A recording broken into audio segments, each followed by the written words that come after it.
작은 나라 주제에 미국 말을 들어야지. 그 한 문장이 전 세계를 뒤흔들 줄 상상도 못했습니다.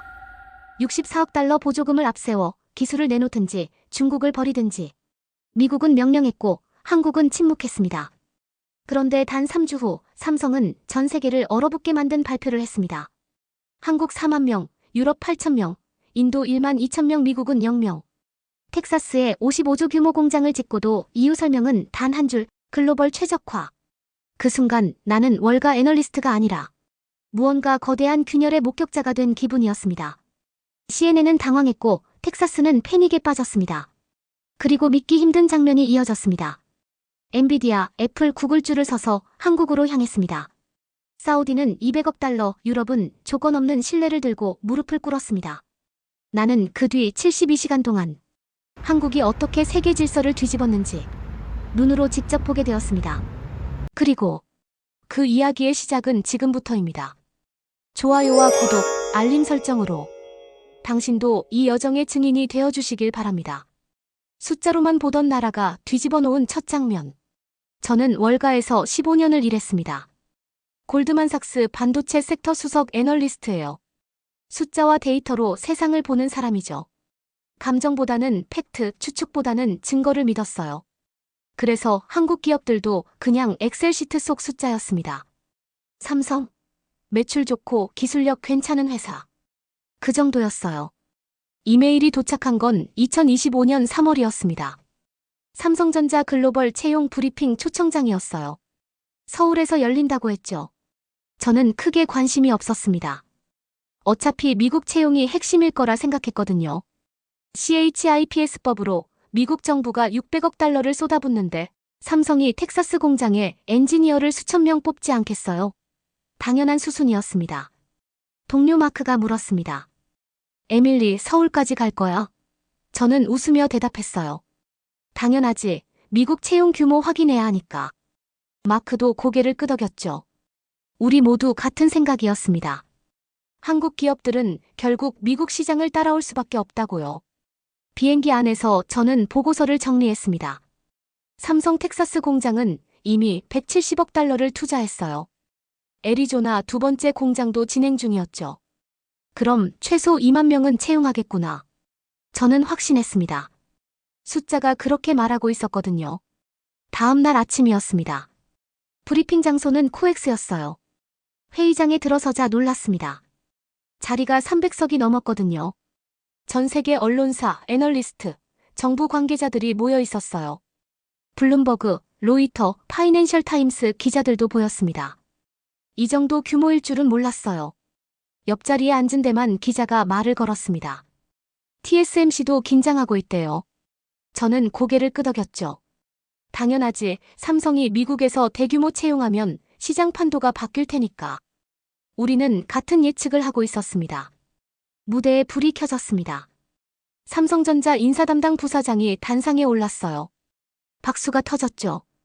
저는 노트북을 열고 손가락을 키보드 위에 올렸습니다. 준비됐어요. 미국 채용 숫자만 받아 적으면 됐거든요. 발표가 시작됐습니다. 삼성전자는 향후 3년간 6만 명을 채용합니다. 숫자가 화면에 떴어요. 저는 고개를 끄덕였습니다. 예상대로군. 그런데 다음 슬라이드가 나왔을 때였어요. 손이 멈췄습니다. 한국 채용 5만 명, 인도 5천 명, 베트남 3천 명, 유럽 2천 명. 숫자들이 줄줄이 나왔어요. 그런데 이상했습니다. 미국이 안 보였거든요. 저는 화면을 다시 봤습니다. 혹시 놓쳤나 싶어서요. 없었어요. 회의장이 술렁이기 시작했습니다. 옆자리 대만 기자가 속삭였어요. 미국은요? 저도 몰랐습니다. 아직 안 나온 걸까요? 부사장이 말을 이었습니다. 이상 채용 계획 발표를 마치겠습니다. 질문 받겠습니다. 그가 덧붙였어요. 순간 회의장 전체가 손을 들었습니다. 로이터 기자가 먼저 물었어요. 미국 채용 계획은요? 부사장이 대답했습니다. 발표 내용이 전부입니다. 블룸버그 기자가 다시 물었죠. 텍사스 공장은요? 현지 채용으로 운영합니다. 부사장의 목소리는 담담했어요. 저는 펜을 떨어뜨렸습니다. 정확히는 손에서 미끄러졌어요. 바닥에 떨어진 펜이 대구르르 굴러갔죠. 제 옆에 앉은 JP 모건 애널리스트가 펜을 주워줬습니다. 그의 얼굴도 창백했어요. 믿을 수 없다는 표정이었죠. 회의장이 난리가 났습니다. 기자들이 동시에 질문을 쏟아냈어요. 이유가 뭡니까? CHIPS법 보조금은요? 미국 정부와 협의는 됐습니까? 부사장은 한마디만 반복했습니다. 발표한 내용이 전부입니다. 그때 문이 열렸습니다. 이재용 회장이 들어왔어요. 회의장이 조용해졌죠. 모두가 숨을 죽였습니다. 회장이 단상 앞에 섰어요. 마이크를 잡지 않았습니다. 그냥 서 있었어요. 10초가 지났습니다. 아무 말도 없었어요. 20초, 30초. 침묵이 흘렀죠. 그리고 회장이 천천히 고개를 숙였습니다. 인사였어요. 그게 전부였습니다. 말이 없었어요. 회장이 돌아서 나갔습니다. 회의장이 다시 술렁였어요. 저는 노트북 화면만 바라봤습니다. 미국 채용 0명. 그 숫자가 계속 눈에 들어왔어요. 이해할 수 없었습니다. 600억 달러 보조금을 받고도 미국인을 한 명도 안 뽑는다고요? 회의장을 나왔습니다. 복도에서 사람들이 전화를 걸고 있었어요. 긴급 보고하는 목소리들이었죠. 저도 전화를 꺼냈습니다. 뉴욕 본사에 연락해야 했어요. 손이 떨렸습니다. 전화를 걸었습니다. 팀장이 받았어요. 에밀리, 어떻게 됐어? 저는 입을 열었습니다. 미국 채용이요. 21번 쉬었어요. 0명입니다. 전화 너머로 침묵이 흘렀죠. 호텔방에 돌아와 노트북을 열었습니다. 데이터를 다시 봤어요. 삼성 미국 투자액 170억 달러. CHIPS법 보조금 60억 달러. 텍사스 공장 규모 축구장 100개.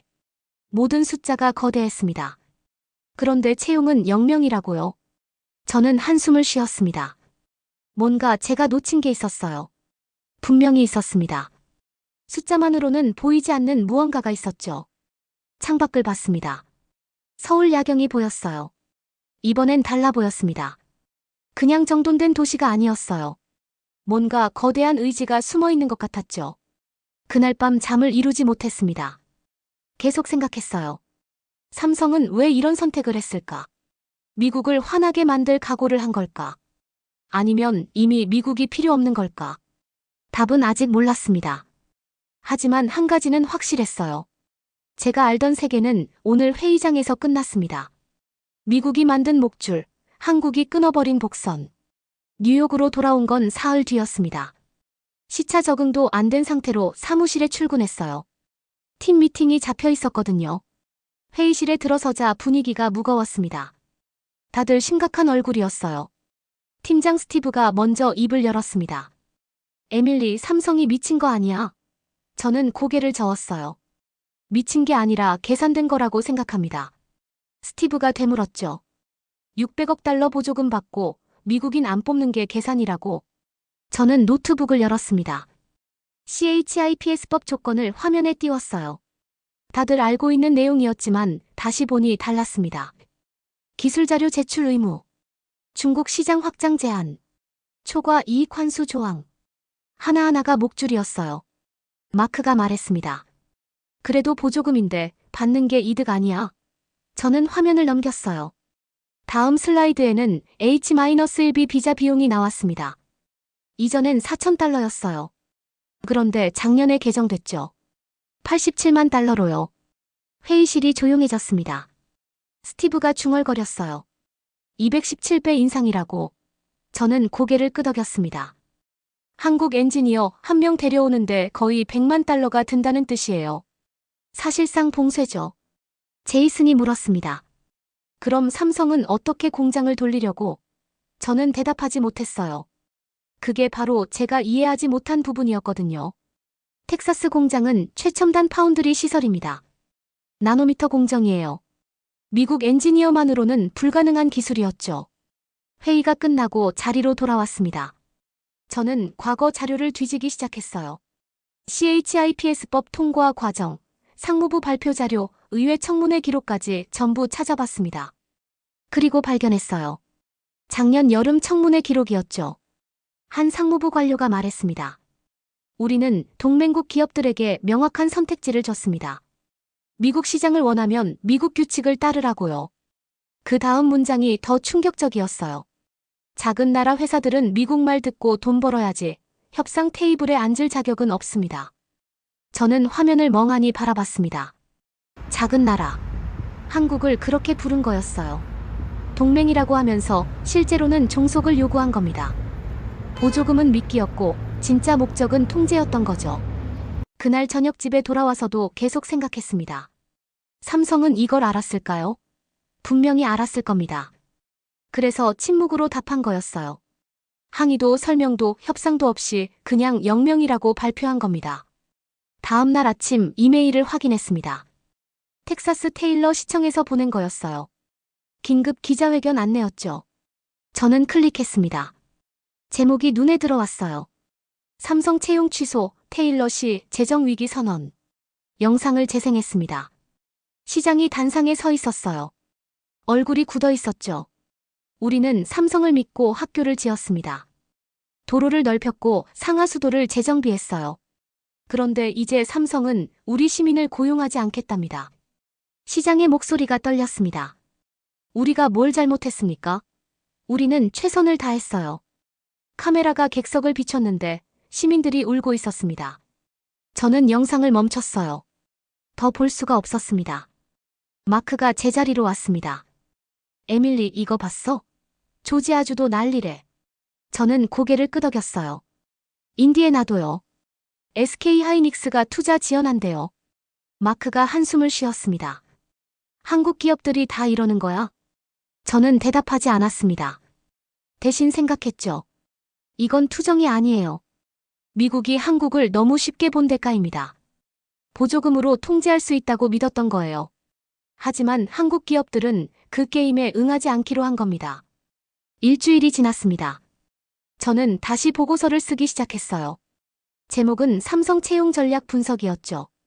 하지만 키보드 앞에서 손이 멈췄습니다. 뭐라고 써야 할지 몰랐거든요.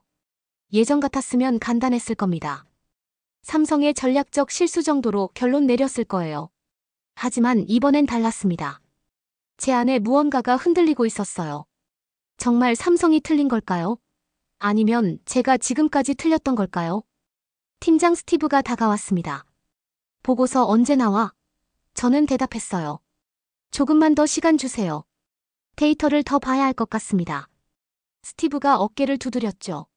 서두르지 마. 정확한 게 중요해. 그날 밤 사무실에 혼자 남았습니다. 창밖으로 맨해튼 야경이 보였어요. 화려한 불빛들이었죠. 저는 생각했습니다. 이 도시가, 이 나라가 세계의 중심이라고 믿었어요. 모두가 미국을 따라올 거라고 생각했죠. 하지만 서울 코엑스 회의장에서 본 침묵이 계속 떠올랐습니다. 이재용 회장의 고개 숙임, 부사장의 담담한 목소리, 그리고 미국 채용 0명이라는 숫자. 그건 항의가 아니었어요. 선언이었습니다. 저는 노트북을 닫았습니다. 오늘은 여기까지만 쓰기로 했어요. 아직 결론을 내릴 순 없었습니다. 하지만 한 가지는 확실해지고 있었어요. 제가 지금껏 믿어온 세계관이 흔들리고 있다는 거였죠. 집으로 가는 택시 안에서 핸드폰을 확인했습니다. 뉴스 알림이 떠 있었어요. 한국 반도체 기업들, 유럽 투자 확대 검토. 저는 기사를 클릭했습니다. 읽으면 읽을수록 명확해졌어요. 한국은 미국을 떠나고 있었습니다. 조용히, 그러나 확실하게요. 한 달이 지났습니다. 저는 텍사스행 비행기에 몸을 실었어요. 직접 가봐야 할 것 같았거든요. 숫자만으로는 안 보이는 게 있었습니다. 현장의 공기, 사람들의 표정, 그 도시의 분위기 같은 것들이요. 테일러 시에 도착한 건 오후 2시였습니다. 공항에서 렌터카를 빌려 시내로 들어갔어요. 차창 밖으로 새로 지은 학교가 보였습니다. 깨끗한 건물이었죠. 그런데 주차장이 텅 비어 있었어요. 삼성 공장 근처로 갔습니다. 거대한 건물이 서 있었어요. 축구장 100개 크기라던 그 공장이었죠. 펜스 너머로 보니 공사는 계속되고 있었습니다. 크레인이 움직이고 자재가 들어가고 있었어요. 하지만 이상했습니다. 채용 공고 간판이 하나도 없었거든요. 근처 카페에 들어갔습니다. 주문하면서 주인에게 물었어요. 이 동네 분위기가 어떤가요? 주인은 한숨을 쉬었습니다. 최악이죠. 저희 가게도 문 닫을지 고민 중이에요. 삼성 직원들한테 커피 팔려고 확장했는데 이제 누구한테 팔겠어요? 자리에 앉아 커피를 마셨습니다. 옆 테이블에서 두 남자가 대화하고 있었어요. 한 명이 말했습니다. 시청에서 학교 건설비 200만 달러를 어디서 메운대? 다른 남자가 대답했죠. 주민 세금 올리겠지 뭐. 둘 다 얼굴이 어두웠어요. 저는 노트에 받아 적었습니다. 지역 경제 직격탄 주민 신뢰 붕괴 재정 위기 단어들이 쌓여갔어요. 이건 단순히 채용 취소가 아니었습니다. 한 도시 전체가 흔들리고 있었던 거예요. 시청으로 향했습니다. 약속을 잡아뒀거든요. 경제개발 담당 부시장과의 인터뷰였어요. 그는 30대 후반쯤 보이는 남자였습니다. 악수하는 손이 차가웠어요. 사무실에 앉았습니다. 벽에는 삼성 공장 조감도가 걸려 있었어요. 희망찬 미래를 그린 그림이었죠. 부시장이 그걸 보며 말했습니다. 저 그림 떼야 할 것 같아요. 이제 비웃음거리니까요. 저는 질문했습니다. 삼성과 사전 협의는 없었나요? 부시장이 고개를 저었어요. 전혀요. 우리는 뉴스로 알았습니다. 코엑스 브리핑을 CNN으로 본 거예요. 그의 목소리에 분노가 섞여 있었죠. 언제부터 이상했냐고 물었습니다. 부시장이 대답했어요. 작년 가을부터요. 삼성 측에서 채용 일정 협의를 계속 미뤘습니다. 처음엔 공사가 늦어져서 그런가 싶었죠. 하지만 이제 보니 처음부터 계획이 없었던 겁니다. 주지사는 어떤 반응이냐고 물었습니다. 부시장의 얼굴이 굳었어요. 격분하셨죠. 직접 이재용 회장한테 전화하셨대요. 그런데 회장 비서실에서 받지도 않았답니다. 텍사스 주지사 전화를요. 믿어지세요? 저는 숨이 막혔습니다. 텍사스 주지사라면 미국에서 손꼽히는 권력자예요. GDP만 따지면 세계 10위권 국가 수준이죠. 그런 사람 전화를 안 받다니요. 이건 무시가 아니었습니다. 선전포고였어요. 시청을 나와 다시 공장 근처로 갔습니다. 이번엔 펜스 앞에 서서 한참을 바라봤어요. 공사는 계속되고 있었습니다. 멈추지 않았어요. 이게 더 기묘했죠. 건물은 짓는데 사람은 안 뽑는다고요. 옆에서 누군가 말을 걸었습니다. 기자님이세요? 돌아보니 30대 여성이었어요. 지역 부동산 중개인이라고 자신을 소개했습니다. 저는 애널리스트라고 답했죠. 그녀가 말했습니다. 작년에 집값이 30% 올랐어요. 삼성 직원들 올 거라고 다들 집을 샀죠. 저도 새 채 샀고요. 그런데 이제 어떻게 해야 할까요? 그녀의 눈이 붉어졌어요. 저는 위로의 말을 찾지 못했습니다. 뭐라 해야 할지 몰랐거든요. 대신 물었어요. 한국 사람들은 뭐라고 하던가요? 그녀가 고개를 저었습니다. 아무 말도 안 해요. 공장 현장 사무실에 가봐도 그냥 일만 하더라고요. 설명도 사과도 없어요. 호텔로 돌아와 노트북을 열었습니다. 다른 주 상황도 확인해야 했어요. 조지아에선 SK 하이닉스 투자가 2년 연기됐습니다. 인디애나에선 LG 에너지 솔루션이 확장 계획을 보류했어요. 하나같이 같은 패턴이었죠. 뉴스를 검색했습니다. 한국 기업, 미국 투자 축소 CHIPS법 효과 의문 동맹 균열 우려 헤드라인들이 쏟아졌어요. 댓글란을 봤습니다. 미국인들이 분노하고 있었죠. 배신이다, 보조금 돌려받아야 한다, 그런 말들이었어요. 하지만 저는 달랐습니다. 텍사스를 직접 보고 나니까요. 이건 배신이 아니었어요. 반응이었습니다. 미국이 먼저 목줄을 채우려 했고 한국은 그 게임을 거부한 거였죠. 전화가 울렸습니다. 뉴욕 본사였어요. 팀장 스티브였죠. 에밀리, 텍사스는 어때? 저는 대답했습니다. 생각보다 심각해요. 도시 전체가 혼란스러워요. 스티브가 물었습니다. 그래서 삼성이 잘못한 거지? 저는 잠시 망설였습니다. 그리고 말했어요. 잘 모르겠어요. 아직 결론 내리기 이릅니다. 전화 너머로 침묵이 흘렀죠. 스티브가 말했습니다. 에밀리, 너 요즘 이상해. 괜찮아? 괜찮지 않았습니다. 저는 솔직히 대답했어요. 제가 뭔가 놓치고 있는 것 같아요. 15년간 봐온 게 틀렸을지도 몰라요. 스티브가 한숨을 쉬었습니다. 푹 쉬고 돌아와.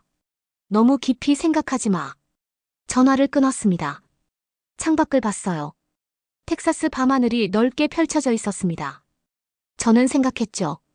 예전엔 한국 기업이 미국 눈치를 보던 자리에서 이젠 미국 주지사가 한국 본사에 전화해 빌고 있다니. 세상이 바뀌고 있었습니다. 조용히, 그러나 돌이킬 수 없을 만큼 확실하게요. 텍사스에서 돌아온 지 2주일이 지났습니다. 저는 다시 비행기에 올랐어요. 이번 목적지는 헝가리 부다페스트였습니다.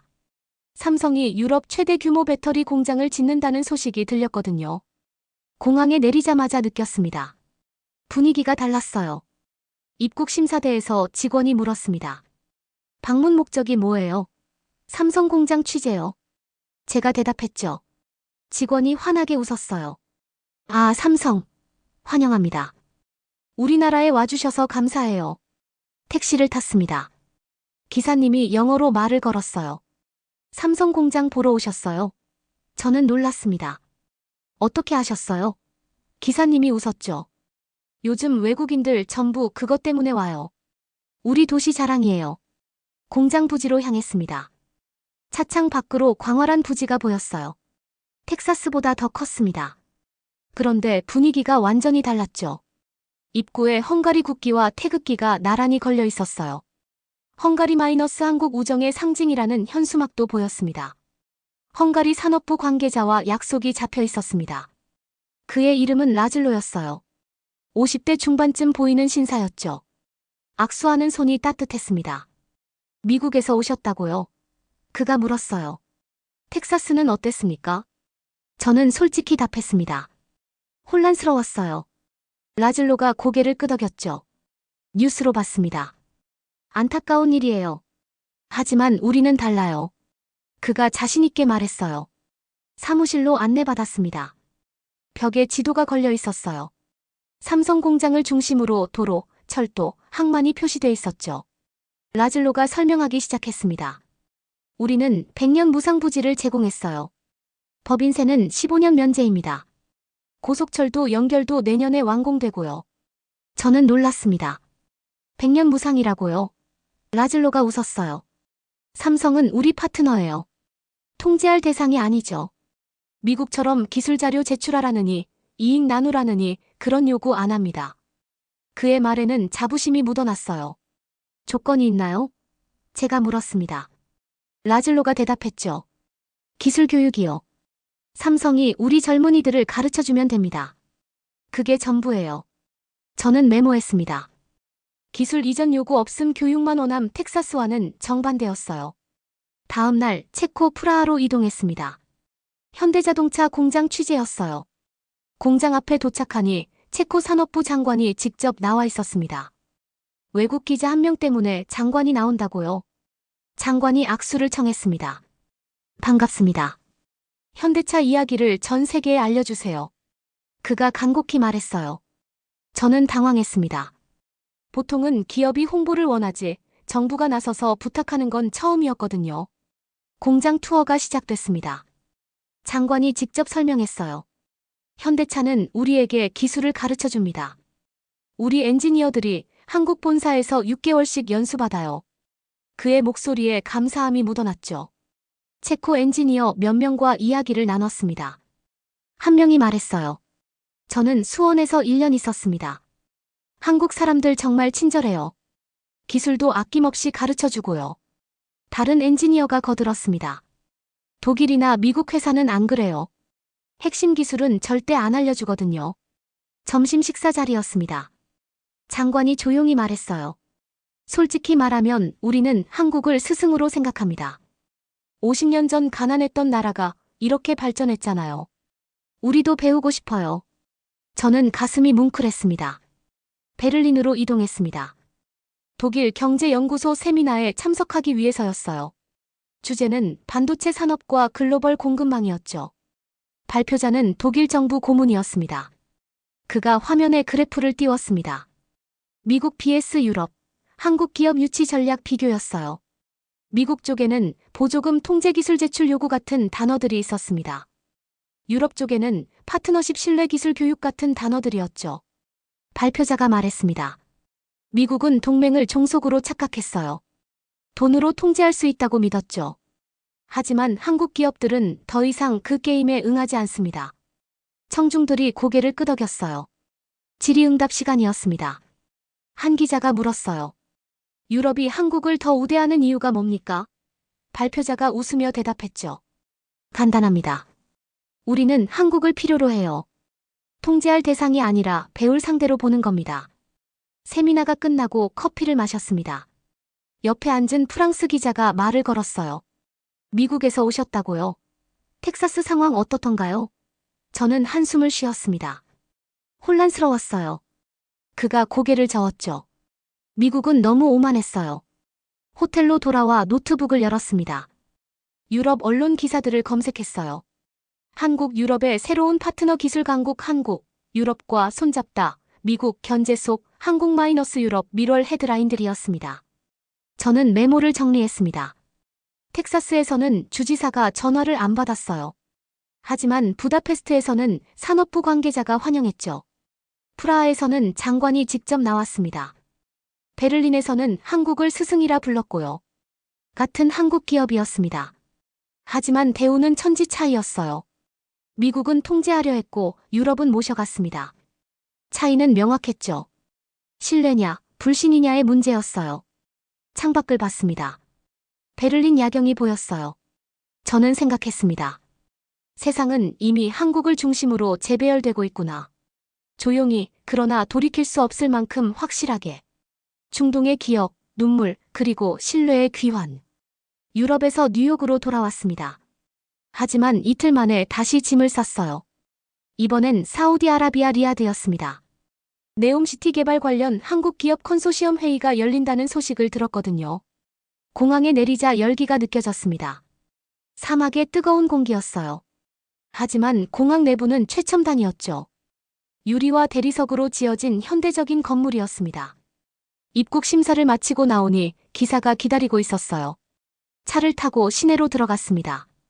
창밖으로 마천루들이 보였어요. 사막 한가운데 솟아오른 도시였죠. 기사님이 말했습니다.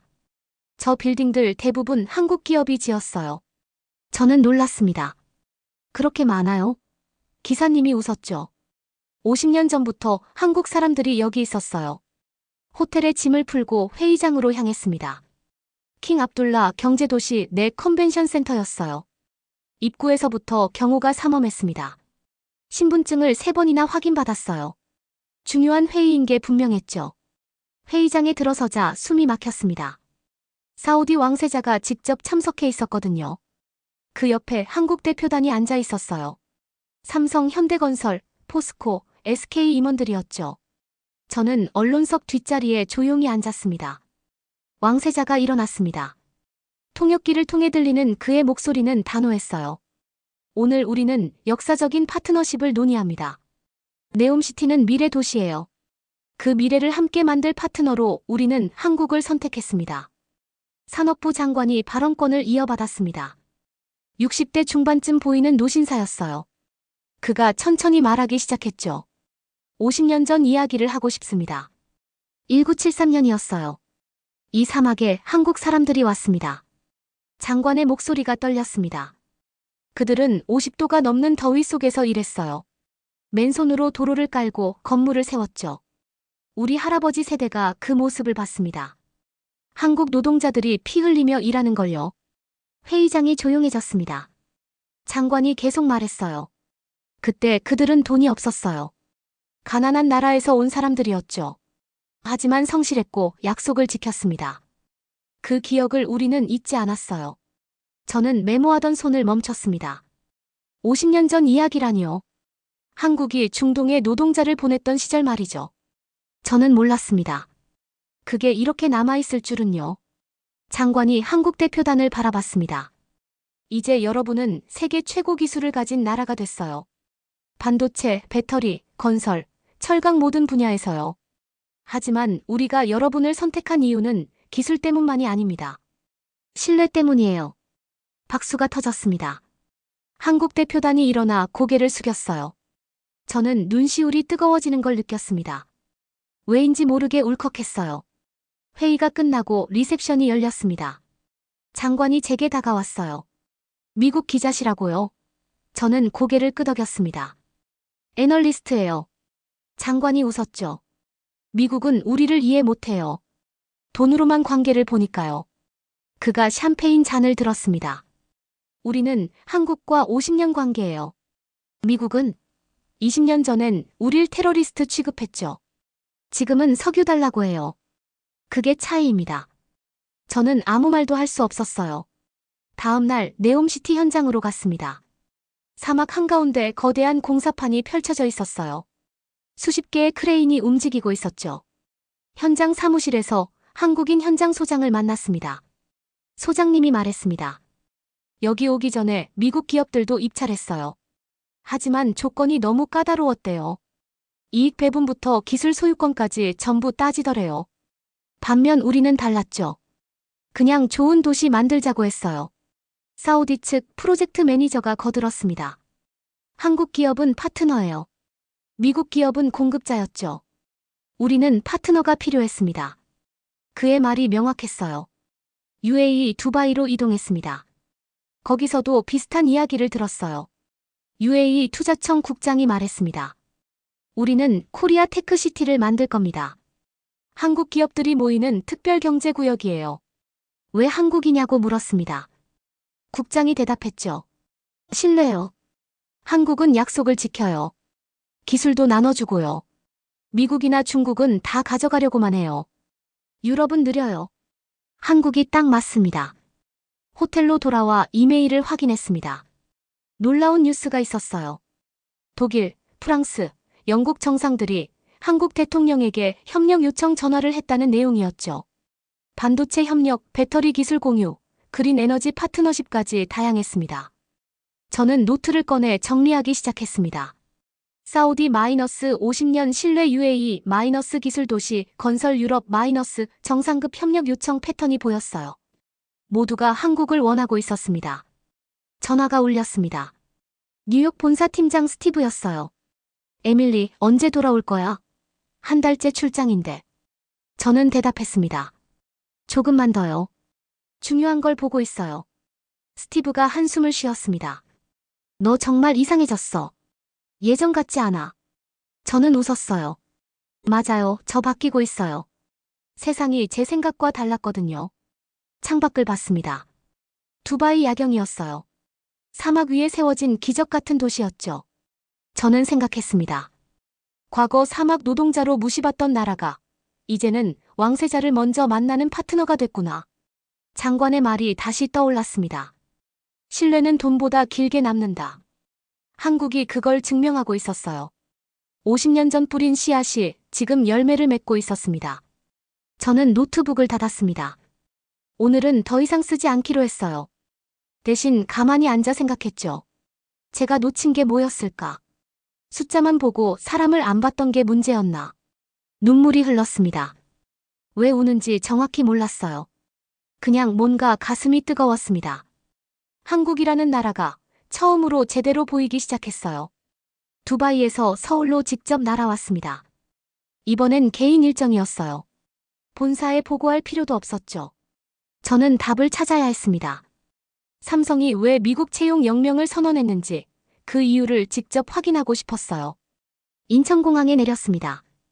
이번이 세 번째 방문이었죠. 택시를 타고 말했어요. 평택 삼성 반도체 단지로 가주세요. 기사님이 물었습니다. 거기 아는 사람 있으세요? 저는 고개를 저었죠. 그냥 보고 싶어서요. 1시간을 달렸습니다. 고속도로를 빠져나오자 거대한 건물들이 보이기 시작했어요. 멀리서도 압도적이었죠. 가까이 갈수록 규모가 실감났습니다. 축구장 300개라던 그 크기가 정말이었어요. 정문 앞에서 차를 세웠습니다. 들어갈 순 없었죠. 하지만 펜스 너머로도 충분히 볼 수 있었어요. 건물마다 번호가 붙어 있었습니다. P1, P, P3, P4. 끝이 보이지 않았어요. 옆에 관광객 몇 명이 서 있었습니다. 일본인 같았어요. 한 명이 사진을 찍으며 말했죠. 믿을 수 없어. 이게 한 회사 공장이라고. 다른 사람이 대답했습니다. 우리나라 전체 반도체 공장 합친 것보다 크대. 저는 천천히 걸으며 공장을 바라봤습니다. 트럭들이 끊임없이 드나들고 있었어요. 자재를 싣고 들어가고 제품을 싣고 나왔죠. 사람은 거의 안 보였습니다. 대부분 자동화돼 있는 것 같았어요. 카페를 발견했습니다. 공장 근처에 있는 작은 가게였어요. 들어가서 커피를 주문했죠. 주인이 물었습니다. 외국분이세요? 저는 고개를 끄덕였어요. 미국에서 왔어요. 주인이 웃었습니다. 요즘 외국 사람 많이 와요. 전부 저 공장 보러요. 자리에 앉아 주인과 이야기를 나눴습니다. 여기 언제부터 사셨어요? 제가 물었죠. 주인이 대답했습니다. 10년 됐어요. 처음엔 논밭이었는데 이제 완전히 달라졌죠. 일자리도 엄청 생겼고요. 일자리가 많나요? 저는 다시 물었습니다. 주인이 고개를 끄덕였어요. 엔지니어들 4만 명 넘게 일해요. 근데 신기한 건 외국인이 거의 없다는 거예요. 전부 한국 사람들이에요. 저는 귀를 기울였습니다. 미국 공장은 어떻게 돌리려나요? 제가 조심스럽게 물었죠. 주인이 웃었습니다. 여기서 다 만들어 보내면 되죠. 미국 공장은 조립이나 하는 거 아니에요. 저는 멈칫했습니다. 그 말이 맞았어요. 커피를 마시며 생각했습니다. 미국이 H비자 비용을 217배 올렸죠. 한국 엔지니어를 못 오게 막으려고요. 하지만 삼성은 애초에 보낼 생각이 없었던 겁니다. 평택에서 다 해결되니까요. 카페를 나와 다시 공장 쪽으로 걸었습니다. 주차장이 보였어요. 수천 대의 차가 주차돼 있었죠. 대부분 한국 차였습니다. 현대, 기아, 제네시스. 출퇴근 시간이 아닌데도 주차장이 가득했어요. 버스 정류장에서 한 젊은 남자가 기다리고 있었습니다. 20대 후반쯤 보였어요. 저는 말을 걸었습니다. 실례지만 여기서 일하세요? 그가 고개를 끄덕였죠. 네, 공정 엔지니어예요. 미국 공장 이야기 들으셨어요? 제가 물었습니다. 그가 웃었어요. 당연하죠. 회사에서 난리였어요. 근데 결국 평택 증원으로 결론 났어요. 미국 갈 사람 없대요. 저는 놀랐습니다. 왜요? 그가 솔직하게 말했습니다.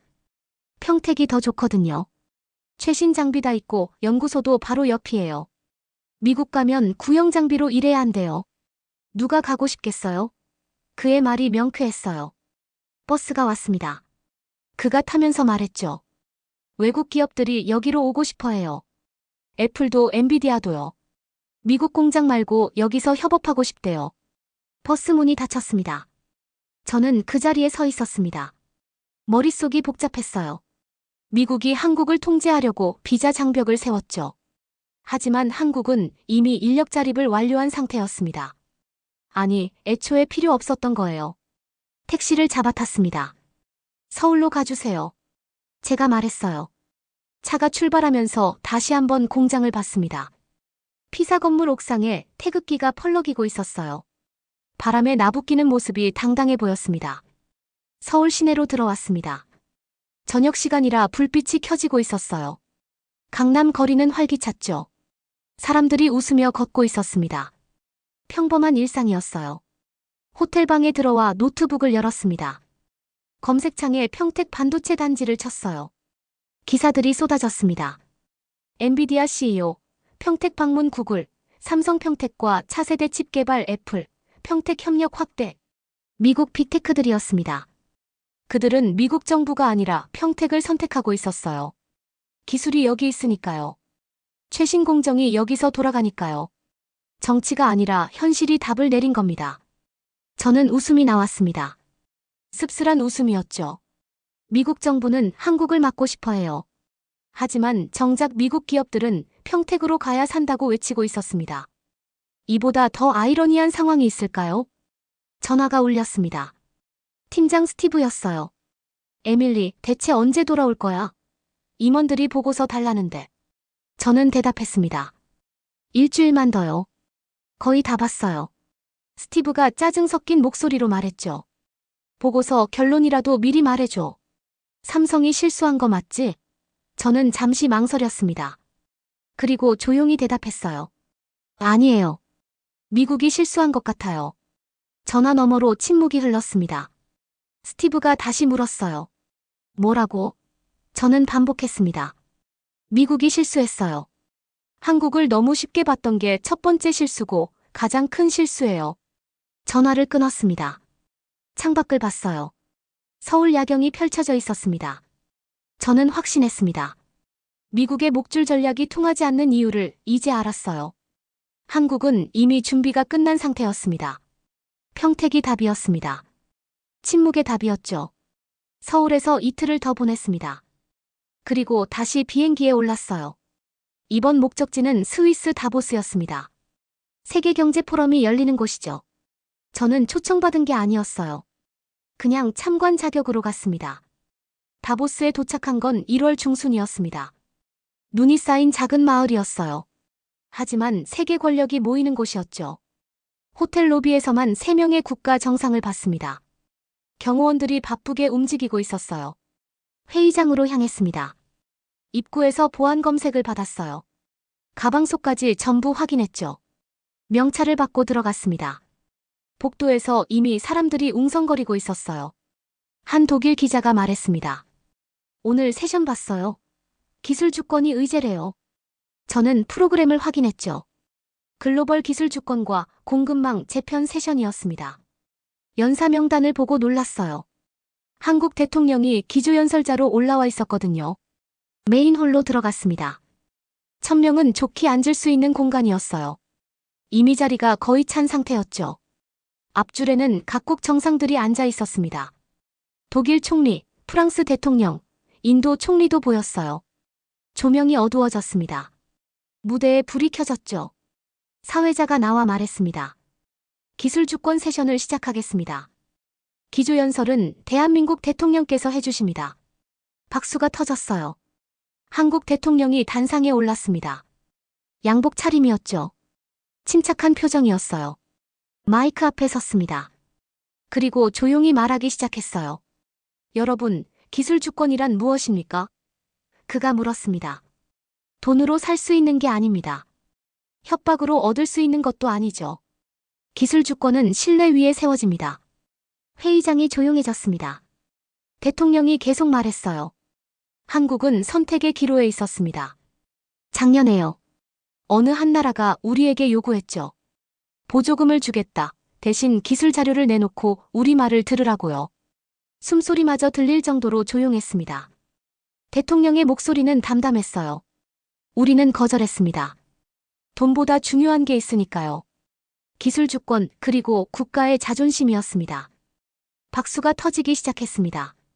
처음엔 듬성듬성이었어요. 그런데 점점 커졌죠. 사우디 왕세자가 일어났습니다. 박수치면서요. 독일 총리도 일어났어요. 프랑스 대통령, 인도 총리도 자리에서 일어났습니다. 회의장 전체가 기립박수였습니다. 저도 모르게 일어나 박수쳤어요. 눈물이 흘렀습니다. 왜 우는지 모르겠지만 멈출 수 없었어요. 옆자리 브라질 기자도 울고 있었습니다. 대통령이 손을 들어 박수를 멈췄습니다. 그리고 다시 말했어요. 한국은 어떤 국가에도 종속되지 않습니다. 동등한 파트너십만 선택하죠. 기술을 나누되 통제는 허락하지 않습니다. 이게 우리의 원칙입니다. 회의장이 다시 박수로 가득 찼습니다. 이번엔 더 길었어요. 1분이 넘게 계속됐죠. 대통령은 고개를 숙여 인사했습니다. 그리고 단상에서 내려왔어요. 세션이 끝나고 휴식 시간이었습니다. 복도가 난리였어요. 사람들이 흥분해서 이야기하고 있었죠. 한 프랑스 기자가 말했습니다. 저런 연설은 처음 봤어요. 미국 겨냥한 거 맞죠? 영국 애널리스트가 거들었어요. 명백하죠. 그런데 멋있지 않았어요. 저는 고개를 끄덕였습니다. 정말 멋있었어요. 숫자와 데이터만 보던 제가 연설에 눈물을 흘렸다니요. 다음 세션으로 이동했습니다. 분과 토론이었어요. 주제는 반도체 공급망의 미래였죠. 패널에 삼성전자 부회장이 앉아 있었습니다. 질의응답 시간이 왔어요. 미국 싱크탱크 연구원이 물었습니다. 미국과의 관계는 어떻게 됩니까? 부회장이 침착하게 대답했어요. 우리는 미국 시장을 존중합니다. 하지만 종속은 다른 문제죠. 파트너십을 원하면 환영합니다. 통제를 원하면 거절할 겁니다. 박수가 터졌습니다. 연구원은 할 말을 잃은 표정이었어요. 옆에 앉은 독일 기업인이 말했습니다. 정확한 답변이에요. 유럽도 같은 생각입니다. 점심시간이었습니다. 뷔페 식당에 갔어요. 줄을 서 있는데 뒤에서 누가 말을 걸었습니다. 에밀리 맞죠? 돌아보니 대만 TSMC 임원이었어요. 저를 기억하고 있었죠. 그가 조용히 말했습니다. 한국 대통령 연설 들었어요. 저는 고개를 끄덕였어요. 그가 한숨을 쉬었습니다. 부럽더라고요. 우리는 저렇게 못해요. 미국이 우리 최대 고객이니까요. 저는 그의 말을 이해했습니다. TSMC는 애플에 의존하죠. 한국은 달랐어요. 고객이 분산돼 있었고 자체 기술이 있었습니다. 그래서 당당할 수 있었던 거예요. 오후 세션이 계속됐습니다. 회의가 끝나고 저녁 리셉션이 열렸어요. 호텔 연회장이었죠. 각국 정상들과 기업인들이 모였습니다. 샴페인을 들고 대화하는 사람들로 가득했어요. 한쪽에서 사우디 왕세자가 한국 대통령과 이야기하고 있었습니다. 줄이 길게 늘어서 있었어요. 독일 총리, 브라질 대통령, 인도네시아 장관까지 대기하고 있었죠. 모두가 한국 대통령과 악수하길 원했습니다. 저는 멀리서 그 광경을 봤습니다. 한때 원조받던 나라의 대통령이었어요. 그런데 지금은 세계 정상들이 줄 서서 기다리고 있었습니다. 시간이 이렇게 많이 흘렀구나. 저는 생각했죠. 밤늦게 호텔방으로 돌아왔습니다. 노트북을 열어 뉴스를 확인했어요. 전 세계 언론이 오늘 연설을 다뤘습니다. 한국 기술 독립 선언 대한민국, 미국의 당당한 메시지 기술 주권 시대의 새 강자. 댓글을 읽었습니다. 세계 각국 사람들이 응원하고 있었어요. 용기 있는 발언 존경합니다. 우리나라도 배워야 해요. 공감의 목소리들이었죠. 저는 보고서를 쓰기 시작했습니다. 제목을 정했어요. 침묵의 승리 마이너스 기술로 세계를 바꾼 나라. 한국 키보드를 두드렸습니다. 이번엔 확신이 있었어요. 창밖을 봤습니다. 다보스 밤하늘에 별이 총총했어요. 저는 미소 지었습니다. 제가 알던 세계는 정말 끝났어요. 그리고 새로운 세계가 시작되고 있었습니다. 1년이 흘렀습니다. 저는 다시 서울에 있었어요. 이번엔 짧은 방문이 아니었습니다. 한 달짜리 장기 취재였죠. 제 보고서 침묵의 승리가 월가에서 화제가 됐거든요. 출판사에서 책으로 내자는 제안도 왔어요. 인천공항에 내렸을 때 느꼈습니다. 공기가 달랐어요. 1년 전보다 더 자신감 넘쳤죠. 입국장을 나오니 외국인들이 눈에 많이 띄었습니다. 유럽, 중동, 동남아시아 사람들이었어요. 택시를 탔습니다. 기사님이 물었어요. 어디서 오셨어요?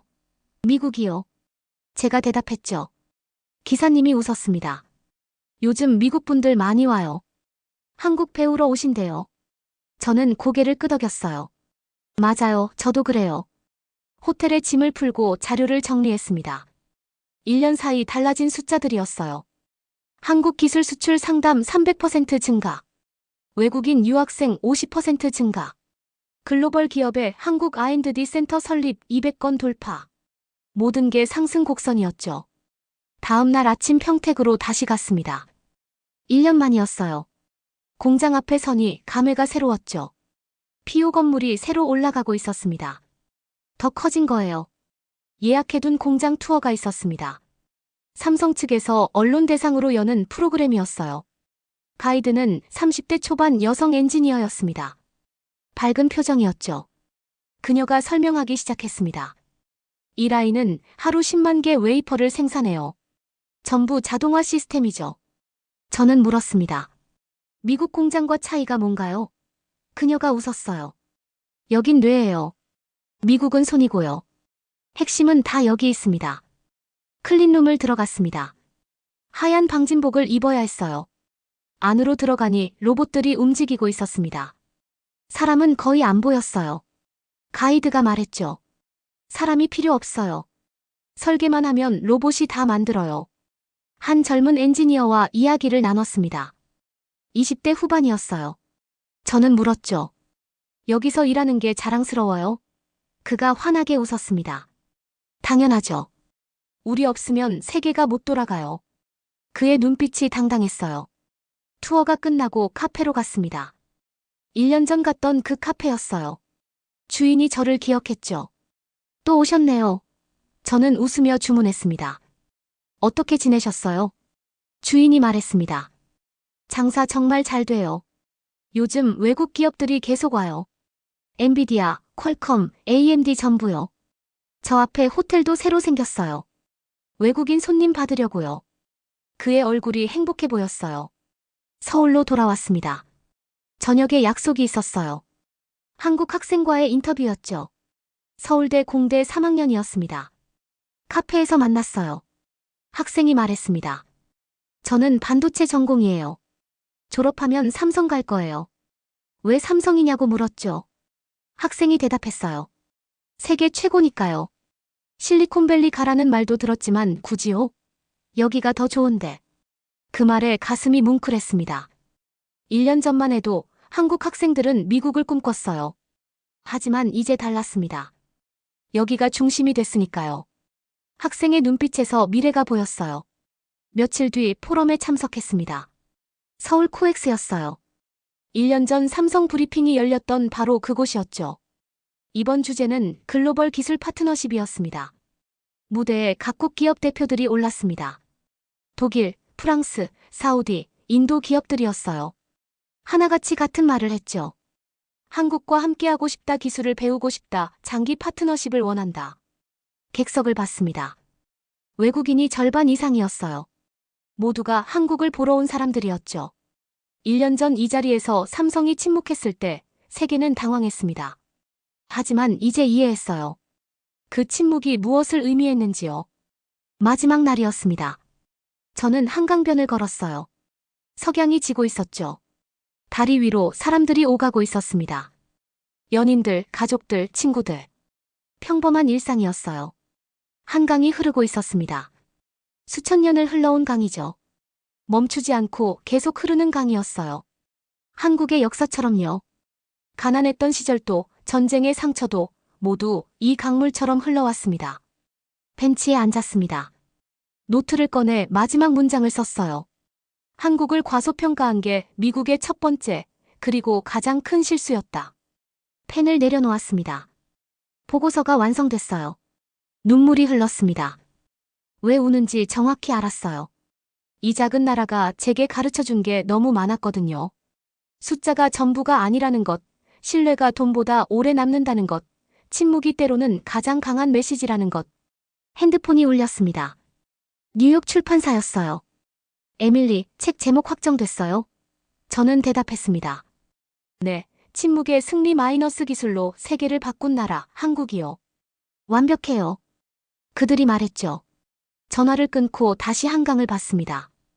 해가 완전히 졌어요. 불빛들이 하나둘 켜지기 시작했죠. 도시가 빛나고 있었습니다. 이 나라가 빛나고 있었어요. 저는 생각했습니다. 이 나라가 세계에 가르쳐준 게 뭘까요? 명확했어요. 힘이 아니라 지혜로, 위협이 아니라 신뢰로, 무기가 아니라 기술로 세계를 바꿀 수 있다는 것이었죠. 일어나서 호텔로 걸어갔습니다. 내일이면 뉴욕으로 돌아가요. 하지만 이제 알았습니다. 제 마음 한편은 영원히 여기 남을 거예요. 한강변 벤치에, 평택공장 앞에, 그리고 다보스 회의장에 남을 겁니다. 호텔방에서 마지막 짐을 쌌습니다. 가방 속에 태극기 배지가 있었어요. 기념품 가게에서 산 거였죠. 저는 그걸 양복깃에 달았습니다. 뉴욕 사무실에 이걸 달고 가야겠어요. 창밖을 마지막으로 봤습니다. 서울 야경이었어요. 1년 전 처음 봤을 때와는 다르게 보였습니다. 이젠 이 도시가, 이 나라가 제대로 보였어요. 숫자 뒤에 숨은 사람들이, 데이터 뒤에 있는 진심이 보였습니다. 잠들기 전 마지막 메모를 남겼습니다. 작은 나라라 불렸던 한국이 보여준 건 명확하다. 크기가 아니라 품격으로, 힘이 아니라 신뢰로 세계는 변할 수 있다. 그리고 그 변화는 이미 시작됐다. 눈을 감았습니다. 편안했어요. 15년간 쌓아온 편견이 무너지는 게 이렇게 해방감을 줄 줄은 몰랐습니다. 저는 바뀌었어요. 세상을 보는 눈이 완전히 달라졌죠. 여러분은 언제 한국이 자랑스러우셨나요? 여러분의 이야기를 들려주세요. 좋아요와 구독 부탁드립니다. 고맙습니다.